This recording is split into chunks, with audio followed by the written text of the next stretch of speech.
நம்ம எல்லாருமே நம்ம லைஃப்ல ஏதாவது ஒரு அப்யூசிவான ரிலேஷன்ஷிப்ல இருந்திருக்கலாம், இல்ல இருந்துட்டு இருக்கலாம்.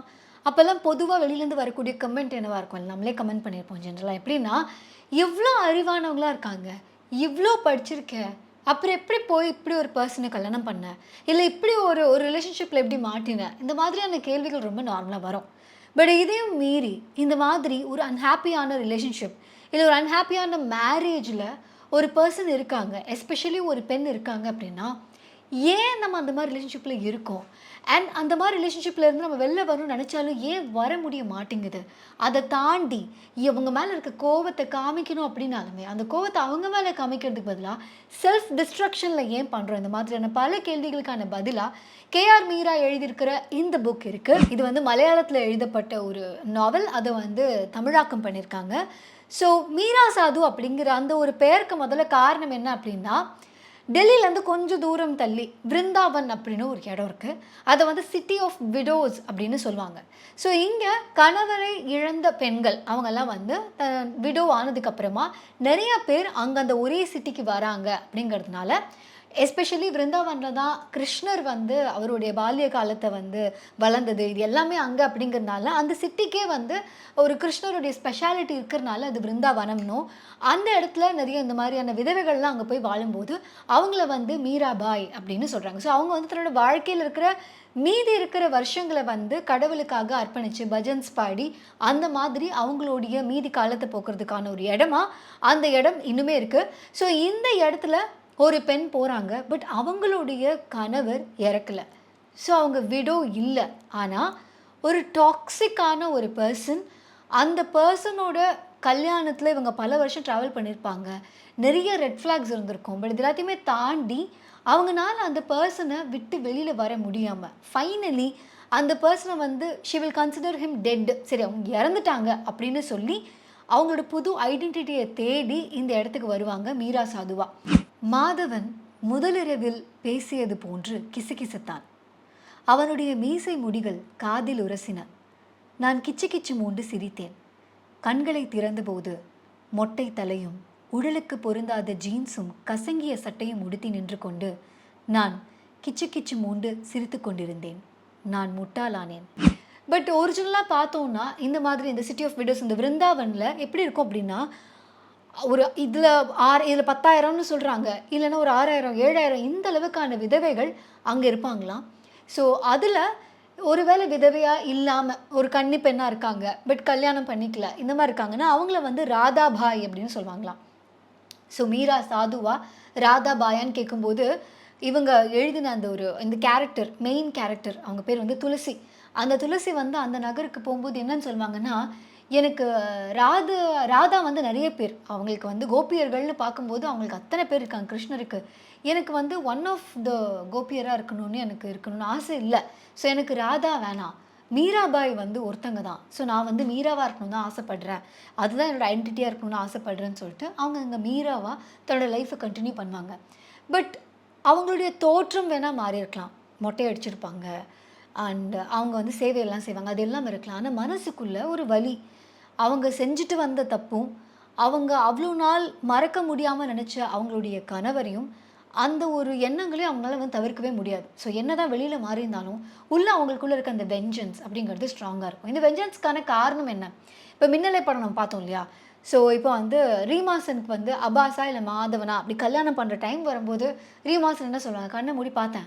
எனக்கு ஆனா வந்து மாதவன் தான் தெரிஞ்சான்." அப்படின்னு சொல்லிட்டு குடுகுடுன்னு மாதவன்ட்ட போயிடுவாங்களா? ஸோ இது அதோட கிளைமாக்ஸ்.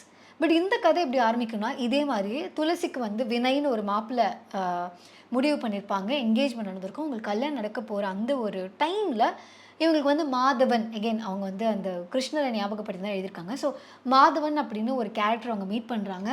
அவர் வந்து எப்படின்னா, ஒரு பயங்கர மேஜிக்கலான பெர்சன் மாரி. அதாவது ரொம்ப சார்மிங்கான ஒரு பெர்சன். மேடி இன் ரியல் லைஃப்ன்னு வச்சுக்கோங்களேன். ஸோ அந்த மாதிரியான ஒரு பெர்சன். அவங்களோட அட்டென்ஷன், அவங்களோட லவ் அதில வந்து மயங்கின துளசி என்ன பண்ணுவாங்க அப்படின்னா, இந்த கல்யாணம் வேணாம். எனக்கு வினய் வேண்டாம். நான் மாதவனோடயே இருந்துக்கிறேன்னு சொல்லிட்டு, ஓடி போய் கல்யாணம் பண்ணிப்பாங்க. ஸோ எப்படின்னா, ஒரு சில இடத்துல வந்து விவரிச்சிருப்பாங்க. எப்படி அந்த லவ் எப்படி இருந்தது அப்படின்னா, நாங்க ஒரு அபார்ட்மெண்ட்ல குடியிருந்தோம். அந்த அபார்ட்மெண்ட்ல எங்களுடைய ஃப்ளாட்லேருந்து மட்டுமே சிரிப்பு சத்தம் அதிகமா கேட்கும். அதில் வந்து வெவ்வேறு விதமான சிரிப்பு சத்தம் உண்டு அப்படின்னு சொல்லிட்டு அந்த சினங்களோடு சிரிக்கிறது, கத்தி சிரிக்கிறது, கிச்சு கிச்சு மூட்டு சிரிக்கிறது, அந்த மாதிரி வெவ்வேறு சிரிப்பு சத்தங்கள் அந்த அந்த ஒரு ஃப்ளாட்லேருந்தே வரும் அப்படின்னு சொல்லிட்டு அந்த இனிஷியல் டேஸ் ஆஃப் மேரேஜை வந்து எக்ஸ்பிளைன் பண்ணியிருப்பாங்க.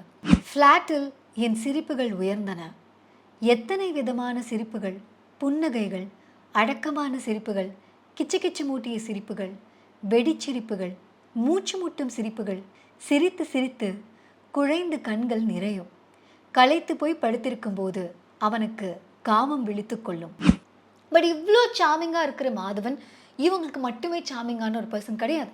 அவருக்கு வந்து பாஸ்ட்லேயுமே ஒரு 27 ரிலேஷன்ஷிப்பும் என்னமோ இருந்திருக்கும்.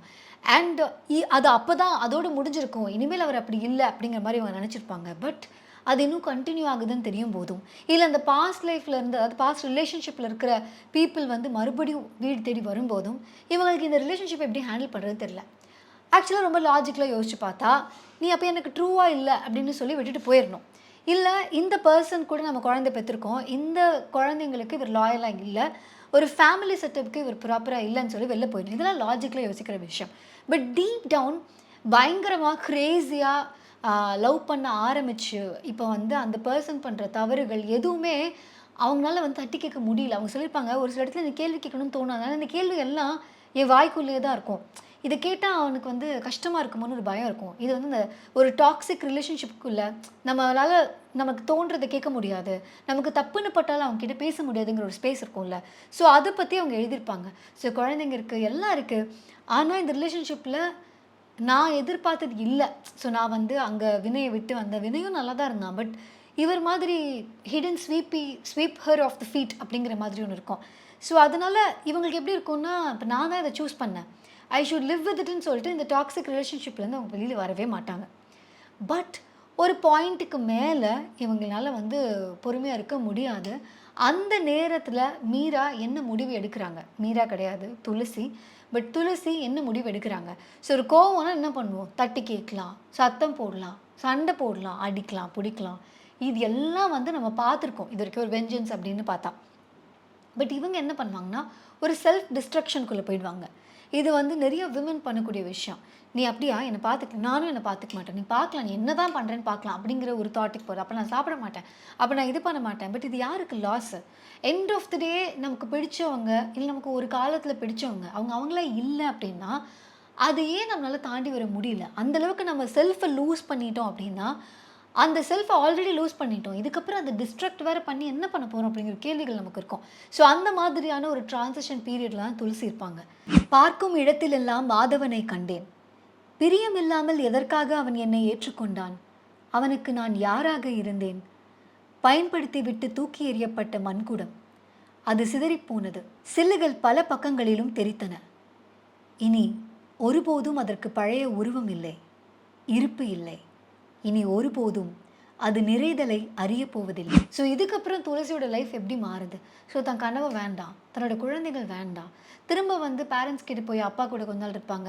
ஆனால் அப்பா கூட இருக்கும்போது என்ன ஆகும்னா, இவங்க கணவன் வந்து ஒரு காலோ இல்லை ஒரு மெசேஜோ அந்த மாதிரி பண்ணாலே இவங்களுக்கு எப்படி இருக்குன்னா, பார்த்தியா அப்போ என்ன லவ் பண்ணுறான் தானே. அதாவது நமக்கு வந்து நல்லா தெரியுது இவங்களுக்கு வந்து இவங்க நம்மளை ஏமாத்துறாங்க, இல்லை இந்த ரிலேஷன்ஷிப் சரியில்லைன்னு தெரிஞ்சாலுமே ஒரு காரணம் இருக்காதா, ஒரு 2 காரணம் இருக்காதா, அவர் என்னை கண்டிப்பாக லவ் பண்ண தானே செய்வார் அப்படிங்கிற மாதிரி நம்மளும் நம்ம மைண்டுக்குள்ள காரணத்தை உருவாக்கிட்டே இருப்போம்ல.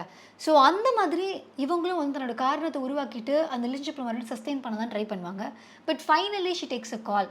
பட் அந்த காலோட எண்டு எப்படி இருக்குன்னா, இவங்களையும் டிஸ்ட்ராக்ட் பண்ணி இந்த ஃபேமிலியும் பிரித்து எடுத்து அந்த மாதவ் அப்படிங்கிற அந்த பர்சனையும், அதாவது அவங்களோட ஹஸ்பண்டையும் காயப்படுத்தி, வினய்னு அவங்களுடைய அந்த ஃபியான்சே எக்ஸ் ஃபியான்சே அவங்களையும் காயப்படுத்தின்னு ஒரு டிஸ்ட்ரக்டிவ் லவ் ஸ்டோரி தான் இது அப்படின்னு சொல்லலாம். ஸோ இது விமன் பெர்ஸ்பெக்டிவில் எழுதியிருக்காங்க கேஆர் மீரா. ஸோ மீராவுடைய ரைட்டிங் நம்ம இது ஆல்ரெடி முன்னாடி கபர் அப்படிங்கிற அந்த இதுலேயும் படித்தோம். ஸோ ஒரு ஆண் மேலே அவங்களுக்கு ஒரு ஈர்ப்பு வரும்போது அதை பற்றி எப்படி எழுதியிருக்காங்க அப்படிங்கிற மாதிரி நம்ம படித்தோம்.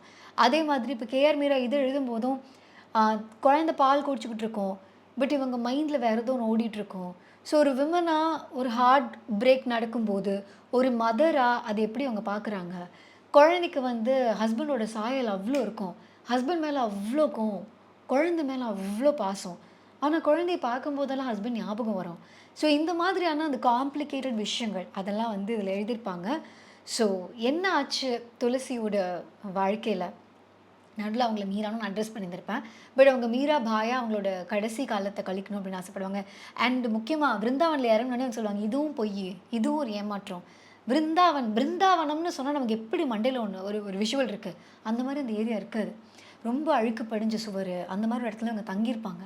ஸோ அந்த இடத்துல சொல்லுவாங்க, அந்த சுவரில் ஒவ்வொரு இடமும் பார்க்குறேன், அந்த எல்லா இடத்துலேருந்தும் கிருஷ்ணர் என்னை பார்க்குற மாதிரி இருக்குது. இங்கே எல்லா இடத்துலையும் அந்த மாதவன் இருக்கான், அவன் எங்கேயுமே போகல. Because she is அப்சிஸ்ட் with him அப்படிங்கிறதுனால அதை பற்றிலாம் பேசுவாங்க. நேசிக்கப்படாதவர்களும் நேசிக்காதவர்களுமான பெண்களை குறித்து நினைத்து ஆத்மார்த்தமாக வருத்தப்பட்டேன். காதலறியா பெண்கள் பெற்றெடுத்த குழந்தைகளை பற்றி நினைத்து ஆத்மார்த்தமாக கவலைப்பட்டேன். அவங்களோட கோவத்தை பற்றி பேசும்போது என்ன சொல்லுவாங்கன்னா, ஒரு பாம்பு தன்னோட வாலையை கடிச்சா எப்படி இருக்கும், அப்படி இருக்கே என்னோட கோவம். இந்த கோவத்தினால யாருக்கு அழிவு ஏற்படுதோ இல்லையோ, அந்த கோவத்தினால அழிவு எனக்கு தான் ஏற்படுது அப்படிங்கிறத அவங்க வந்து பேசியிருப்பாங்க. அண்ட் முக்கியமாக ஒரு கோயிலை பற்றி எழுதியிருப்பாங்க. அந்த கோயிலில் வந்து முகல் பீரியடில் வந்து நிறைய சூறையாடி அந்த கோயிலுக்குள்ளே வந்து மெயினான டெய்ட்டி அவங்களே வந்து இருக்க மாட்டாங்க. ஸோ இவங்க என்ன சொல்லியிருப்பாங்க, அந்த கோயிலையும் அவங்களையும் வந்து கம்பேர் பண்ணியிருப்பாங்க. இப்படி தான் நான் இருக்கேன் ஆனால் உள்ளே ஒன்றுமே இல்லாத மாதிரி இருக்குது அப்படிங்கிற மாதிரிலாம் வந்து எழுதியிருப்பாங்க. ஸோ அவங்களோட ரைட்டிங் ஸ்டைல் அது வந்து ஒரு மாதிரி பொயட்டிக்காகவும் இருக்கும். நமக்கு ஆக்சுவலி எல்லா கேரக்டர்ஸுமே ஃப்ளாட் கேரக்டர்ஸாக தான் தெரியும். அந்த கேரக்டர்ஸ் மேலே கோவம் தான் வரும். அதுதான் ஆத்தருடைய எய்மான்னு நமக்கு தெரியல. It is not a very successful love story, இல்லை ஒரு பொயட்டிக்கான லவ் ஸ்டோரி அப்படிலாம் கிடையாது. Love story which leads to destruction. So இதில் வந்து கடைசி வரைக்கும் அந்த டிஸ்ட்ரக்ஷன் தான், டுவர்ட்ஸ் த ஜேர்னியில் வந்து டிஸ்ட்ரக்ஷன் தான் இருக்கும். பட் டிஸ்ட்ரக்ஷனுங்கிறது இப்போ இந்த கதையை பொறுத்த வரைக்கும் ஃபிசிக்கலி தெரியுது. பட் ரியாலிட்டியில் நிறைய மேரேஜஸில் நிறைய ரிலேஷன்ஷிப்பில் அந்த டிஸ்ட்ரக்ஷனுங்கிறது இருந்துகிட்டே தான் இருக்குது. யாராவது ஒரு நபர் அது ஒரு வேளை அன்ஹாப்பி மேரேஜோ அன்ஹாப்பி ரிலேஷன்ஷிப்பில் இருக்காங்க, லைக் அன்ஹாப்பி ரிலேஷன்ஷிப்பில் இருக்காங்க அப்படின்னா அதில் இருக்க யாரோ ஒரு நபர், அது பெண்ணாகட்டும் ஆணாகட்டும், யாரோ ஒருத்தங்க தன்னை லூஸ் பண்ணிக்கிட்டே இருப்பாங்கல்ல.